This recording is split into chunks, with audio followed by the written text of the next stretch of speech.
America की university of California में एक रिसर्च के दौरान दावा किया गया है कि कोरोना वायरस किसी सतह या फिर दरवाजे या उसके हैंडल को छूने से नहीं फैलता है।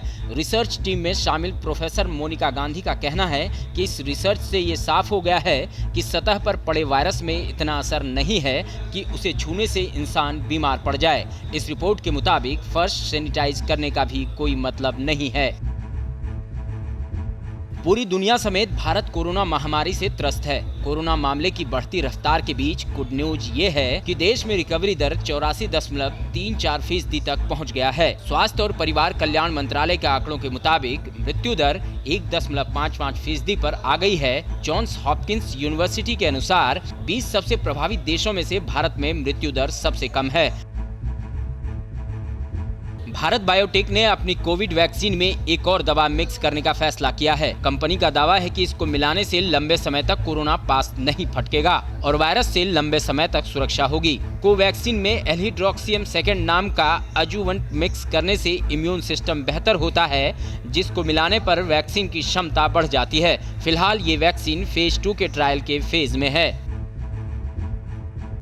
नेशनल और इंटरनेशनल गेम मलखंभ और रस्साकशी कंपटीशन में बेहतर प्रदर्शन करने वाले खिलाड़ियों की झोली अब सरकारी नौकरी से खाली नहीं रहेगी। केंद्र सरकार के कार्मिक एवं प्रशिक्षण विभाग ने 20 नए खेलों को स्पोर्ट्स कोटे की नौकरी की लिस्ट में शामिल कर लिया है। इस कोटे में नौकरी के लिए मान्य खेलों की संख्या अब बढ़कर 63 हो गई है।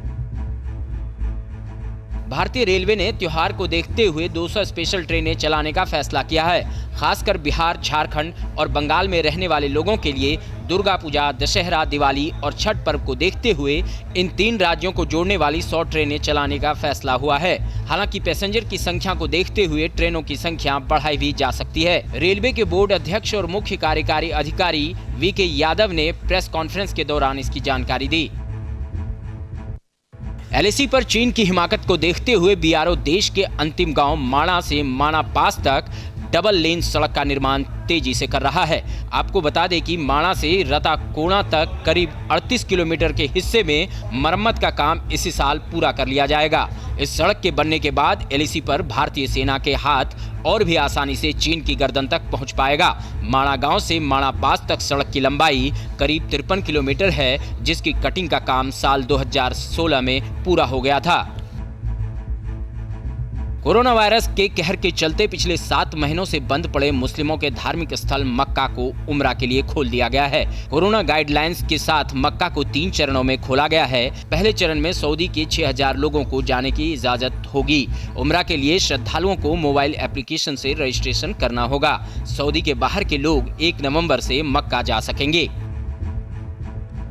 देश में तेजी से बढ़ते कोरोना संक्रमण के मामलों के बीच आईसीएमआर ने टेस्टिंग और बढ़ाने की बात कही है और इसी बीच आईआईएससी यानी भारतीय विज्ञान संस्थान की निगरानी में देसी टेक्नोलॉजी और मटेरियल से बनी आरटीपीसीआर किट तैयार की गई है। वैज्ञानिकों का दावा है कि इस किट से किए गए टेस्ट की रिपोर्ट 2 घंटे से भी कम टाइम में देती है। भारतीय ओलंपिक संघ ने ओलंपिक की प्रैक्टिस में जुटे खिलाड़ियों को कोरोना संक्रमण से बचाने के लिए इलेक्ट्रॉनिक मास्क तैयार कराए हैं, जिन्हें आईआईटी खड़गपुर के छात्रों ने बनाया है। दावा है कि इस मास्क को पहनकर ज्यादा ऑक्सीजन ली जा सकती है, जिससे खिलाड़ी ज्यादा वक्त तक प्रैक्टिस कर सकेंगे। एक मास्क की कीमत लगभग 2200 रुपए है। अब आपको शॉपिंग के बाद पेमेंट करने के लिए ना किसी डेबिट कार्ड की जरूरत होगी, ना मोबाइल फोन के किसी ऐप की। ये काम अब आपकी कलाई पर बंधी घड़ी से हो जाएगा। घड़ी बनाने वाली देश की दिग्गज कंपनी टाइटन ने पहली बार भारत में कॉन्टैक्टलेस पेमेंट सपोर्ट करने वाली 5 कलाई घड़ियों को लॉन्च किया। इस फीचर के लिए कंपनी ने स्टेट बैंक ऑफ इंडिया के साथ पार्टनरशिप की है। ये घड़ियां एसबीआई योनो ऐप से लैस होगी।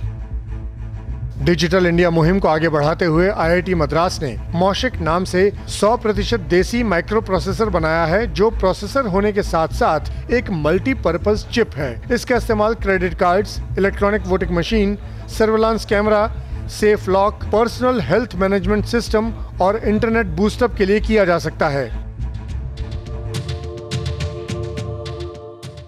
न्यूज टॉप 9 रोज सुबह 7 बजे और शाम 7 बजे सिर्फ TV9 भारतवर्ष पर।